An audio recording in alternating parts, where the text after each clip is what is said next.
तो जय हिंद। आज हम समझते हैं संसद के बारे में, एकदम बहुत बढ़िया से टोटल चीज जितना परीक्षा में पूछता है यहाँ पर है, आप बने रहिए वीडियो में। तो संसद, तो भारतीय संविधान के अनुच्छेद 79 में कहा गया भारत राज्य में एक संसद होगा जो राष्ट्रपति और दो सदन मिलके बनेगा। दो सदन कौन? लोकसभा और राज्यसभा। तो संसद शब्द सबसे पहले कहां से लिया गया? फ्रांस से। और सबको पता है संसद भवन कहाँ है? दिल्ली में। संसद शब्द लिया गया फ्रांस से, जबकि संसद का जननी कहा जाता है ब्रिटेन को। किसको? ब्रिटेन को। संसद में दो सदन होते हैं। सदन मतलब लोकसभा राज्यसभा, दो हो गया सदन। अगर अंक की बात करें, अभी आप समझे 79 अनुच्छेद में कहा गया भारत में एक संसद होगा, राष्ट्रपति, लोकसभा, राज्यसभा, दो सदन मिलकर बनेंगे। तो अंक कितना? 3। अंक कितना? संसद के सदन 2, लोकसभा, राज्यसभा, अंक कितना? 3। इसका जो निर्माण किया लुटियन एवं बेकर, निर्माण क्या? कौन? लिटियन एवं बेकर। किसके शासनकाल में? लॉर्ड इरविन, जिस समय भारत गवर्नर थे। तो लुटियन एवं बेकर इसका निर्माण किया, ना कि पैसा लगा के इसने बनाया। जैसे भारत का नया संसद बन रहा है, सेंट्रल विस्टा प्रोजेक्ट के तहत टाटा कंपनी बना रहा है, जिसका वस्तुकार है विमल पटेल। अब विमल पटेल पैसा थोड़ा लगा रहा है, ये है वस्तुकार। कौन है? वस्तुकार, विमल पटेल बनाने वाला। जहां भारत का जो नया संसद बन रहा है, कुल 971 करोड़ रुपया लगेगा, जबकि पहले का संसद भवन जो बना था उसमें 88 लाख रुपया में हो गया था। और 2022 तक में ही पूर्ण हो जाएगा। कौन? न्यू नया संसद भवन। यह है डबल सीटर। कौन है? डबल सीटर, क्योंकि 2026 में सीटों की संख्या में बढ़ोतरी होगी। ठीक, अब समझते हैं लोकसभा राज्यसभा। दो को सदन है, लोकसभा, राज्यसभा। सांसद बैठेंगे जो जनता द्वारा चुन के जाते हैं, जिसे हम लोग वोट दे। सांसद, सांसद मतलब होता है मेंबर ऑफ पार्लियामेंट। संसद का सदस्य को बोलते हैं सांसद। संसद का सदस्य को बोलते हैं सांसद। जैसे मोदी जी एमपी है कहां से? वाराणसी से। मोदी जी एमपी कहां है? कहां से? वाराणसी से। और ओम प्रकाश बिरला जो लोकसभा के अध्यक्ष वो सांसद कहां है? कोटा से। तो समझते हैं लोकसभा और राज्यसभा। संसद अनुच्छेद 79 में और राज्यसभा का 80 में, लोकसभा का 81 में। आज रखना सरल है, 100 2 लकला सरला। 100 से संसद 69, 2 से राज्यसभा 80, लोकसभा 81। तो अब हम समझते हैं लोकसभा और राज्यसभा के बारे में। लोकसभा जो सांसद खड़ा होते हैं वही जाके बैठते हैं कहाँ? लोकसभा में, जिसको हम लोग वोट देते हैं। किसको? जिसको हम लोग। इसलिए इसको बोलता है जनता का सदन। किसका? जनता का सदन। आप भी जानते होंगे सरकार गिरता है, क्या होता है? गिरता है, इसलिए ये भंग हो सकता है। लेकिन राज्यसभा शिक्षकों का सदन है। राज्यसभा का चुनाव वही व्यक्ति लड़ सकता है जिसको राज्यों के मुख्यमंत्री के पास ज्यादा पहुंच होगा। रीजन क्या है?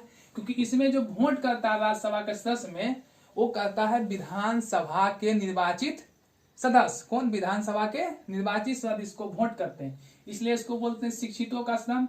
ये भंग नहीं होता। क्या होता है? ये भंग नहीं होता। याद रखना, राज्यसभा भंग नहीं होता। एक बात बताइए, जब भंग नहीं होगा तो हो जाएगा स्थायी। जब भंगे न है एकदम अस्थायी है, कोई दिक्कत नहीं। अस्थायी इसका मतलब ये उच्च सदन है। क्या है? उच्च सदन। अब समझिए, ये भंग होता है कौन? लोकसभा, इसलिए ये है क्या? वो अस्थायी। वो अस्थायी इसका मतलब निम्न सदन। अब एक होता है प्रत्यक्ष सदन, इस जिसका चुनाव जनता करती है उसे बोलते हैं प्रत्यक्ष सदन। जैसे लोकसभा, सांसद को हम लोग चुनते हैं, इसलिए लोकसभा को बोलते हैं क्या? प्रत्यक्ष सदन। लेकिन राज्यसभा हम लोग डायरेक्ट नहीं चुनते, राज्यसभा को कौन चुनता है? विधायक लोग, इसलिए इसको बोलते हैं वो प्रत्यक्ष सदन। अब बात रहता है कार्यकाल। 5 साल के बाद चुनाव होता है, बुलाता है।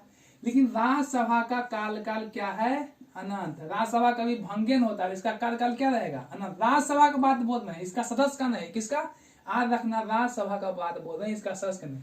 जबकि लोकसभा का कार्यकाल रहता है 5 वर्ष। 5 वर्ष के बाद लोकसभा खत्म, चुनाव बना, प्रधानमंत्री कौन बनेगा, मुख्यमंत्री कौन बनेगा, लगभग। इसका सदस्यों का काल, किसका? राज्यसभा के सदस्यों का कार्यकाल होता है 6 वर्ष। कितना? 6 वर्ष। जबकि लोकसभा सदस्यों का कार्यकाल 5 वर्ष। 5 वर्ष के बाद चुनाव होता है। राज्यसभा के सदस्यों का चुनाव लड़ने के लिए आपका उम्र चाहिए 30 वर्ष। बढ़िया साल रखना, परीक्षा में पूछेगा। राज्यसभा के सदस्यों के चुनाव लड़ने के लिए 30 वर्ष, जबकि लोकसभा का 25 वर्ष। कोई व्यक्ति भारत का प्रधानमंत्री बन सकता है अगर वो 25 वर्ष का हो, लोकसभा का सदस्य हो या राज्यसभा का सदस्य हो। जैसे कहने का मतलब इंदिरा गांधी क्या थी? राज्यसभा के सदस्य, प्रधानमंत्री बन गया, कोई दिक्कत? मनमोहन सिंह राज्यसभा का सदस्य था, प्रधानमंत्री बना। प्रधानमंत्री बनने के लिए कोई जरूरत नहीं कि इसका सदस्य हो, इसका सदस्य हो, बन सकता है। अब इसका एक अध्यक्ष होता है क्या, सॉरी, इसका चुनाव प्रत्येक 2 वर्ष में होता है, 1/3 सदस्य का, जबकि इसका चुनाव 5 वर्ष में होता है सांसद सब का। ये सब जेन्युइन बात आप लोग को पता है। लोग राज्यसभा का अध्यक्ष होता है उपराष्ट्रपति। कौन उपराष्ट्रपति? बोलता ऐसा कौन सा सदन है जिसका अध्यक्ष उस सदन का व्यक्ति नहीं होता? तो कौन? राज्यसभा। इसका प्रथम सभापति था डॉक्टर राधा कृष्णन, भारत के प्रथम उपराष्ट्रपति। इसी के जन्म दिवस पर मनाते हैं शिक्षक दिवस 5 सितंबर को। और लोकसभा में राज्यसभा में 12 आंगल भारतीयों को राष्ट्रपति मनोनीत करते हैं विज्ञान कला के क्षेत्र में। आंगल भारतीय उसको कहते हैं जिसका माँ बाप यहाँ का था, लेकिन देश जब आजाद होने के बाद उसका बाप विदेशी भाग गए यहाँ से, इतना समझिए। और इसका चुनाव 5 वर्ष में। प्रथम लोकसभा का अध्यक्ष पूछे तो जीबी मावलंकर। कौन? जीबी मावलंकर। अगर महिला की बात करें तो मीरा कुमारी। कौन? मीरा। जैसे वर्तमान में लोकसभा अध्यक्ष कौन है? ओम प्रकाश बिरला। वर्तमान लोकसभा के अध्यक्ष कौन है? ओम प्रकाश बिरला। जब इसे वोट जनता कहते हैं तो इसे बोलते हैं लोकप्रिय सदन, प्रथम सदन, जनता का सदन। किसको? इसको लोकप्रिय सदन, प्रथम सदन, जनता का सदन। इसमें 2 आंगल भारतीयों को कौन मनोनीत करता है? राष्ट्रपति। आई होप, मैं उम्मीद करता हूं यहां तक आप लोग समझे होंगे। कहने का मतलब नया संसद आओ।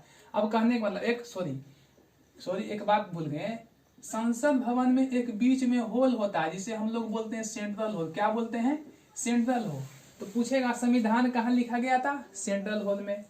अगर कोई विदेशी अतिथि आता है तो कहाँ बैठता है? सेंट्रल हॉल में। कहाँ? सेंट्रल हॉल में। तो आपके घर में कोई आएगा तो उसके बैठने के लिए कोई बढ़िया जगह, सेंट्रल हॉल बहुत बढ़िया जगह माना जाता है संसद में। किसमें? संसद में। जैसे 2021 में गणतंत्र दिवस के मुख्य अतिथि के रूप में ब्रिटेन के प्रधानमंत्री बोरिस जॉनसन भारत आ रहे हैं, तो कहाँ बैठेंगे? यहाँ पर। भाषण कहाँ देंगे? यहाँ देंगे। कौन? Boris Johnson. आई होप, मैं उम्मीद करता हूँ आप यहाँ तक समझे होंगे। और संसद भवन में कुल 340 कमरा है, निर्माण क्या लुटियंस बेकर। तो यहाँ तक आप लोग समझ चुके हैं। थोड़ा सा समझिए। यहाँ लोकसभा के न्यूनतम कितना सीट है? 545 पर चुनाव होगा। राज्यसभा कितना? 245। अधिकतम की बात करें तो कितना? 552। अब 545 में 2 राष्ट्रपति मनोनीत कर दिया, लोकसभा में कितना? 547। तब 5 सीट कहाँ गया? 5 सीट वहां गया POK, पाक अधिकृत कश्मीर, जो पाकिस्तान के हिस्से में, ताकि जो भी प्रधानमंत्री भारत में आए नजर पड़े कि 5 सीट कहाँ है, तब उस पर ध्यान दे और उसको भारत में फिर से मिलाए। समझ रहे बात को मेरे? तो रिवीजन एक बार करते हैं। लोकसभा और राज्यसभा। लोकसभा जनता का सदन, ये भंग हो सकता है, इसलिए इसे अस्थायी सदन, और इसे निम्न सदन क्या बोलेंगे? निम्न सदन। इसका चुनाव हम लोग करते हैं, जनता वोट देते हैं, इसे प्रत्यक्ष सदन। जबकि लोकसभा में जनता वोट नहीं देता है, इसको क्या बोलते हैं? अप्रत्यक्ष। ये भंग नहीं होता है, इसलिए इसको बोलते हैं उच्च सदन, अस्थायी सदन। कोई दिक्कत? और राज्यसभा का कार्यकाल अनंत होता है, जबकि लोकसभा के 5 वर्ष में चुनाव करना पड़ेगा। इसका सदस्य का कार्यकाल लोकसभा का 5 वर्ष, राज्यसभा के 6 वर्ष। इसका चुनाव प्रत्येक 2 वर्ष में एक सदस्य का, इसका चुनाव 5 वर्ष में।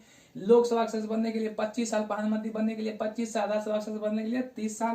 प्रथम लोकसभा के सभापति थे राधा कृष्णन। कोई दिक्कत? और प्रथम लोकसभा अध्यक्ष था जीबी मावलंकर। और महिला के बात करें तो मीरा कुमारी। कौन? मीरा कुमारी। इसे जनता द्वारा चुनते हैं, इसलिए बोलते हैं लोकप्रिय सदन या प्रथम सदन। अब इसमें 2 आंगल भारतीयों को लोकसभा में, राज्यसभा में 12 आंगल भारतीयों को। एक बात समझिए, राष्ट्रपति बनने के लिए, उपराष्ट्रपति बनने के लिए 35 वर्ष। कितना? 35 वर्ष। राष्ट्रपति, उपराष्ट्रपति और राज्यपाल। राष्ट्रपति, उपराष्ट्रपति, राज्यपाल बनने के लिए 35 वर्ष। प्रधानमंत्री बनने के लिए 25 साल। क्या? 25 साल। और राज्यपाल भी बनने के लिए 35। क्या किया? राज्यपाल और राष्ट्रपति, उपराष्ट्रपति 35 और प्रधानमंत्री बनने के लिए 25। लोकसभा का सदस्य बनने के लिए 25, राज्यसभा का सदस्य बनने के लिए 30। आई होप, मैं उम्मीद करता हूं आप इसको समझे होंगे। नहीं समझे तो वीडियो 2 बार देखिए। मैं उम्मीद करता हूं आप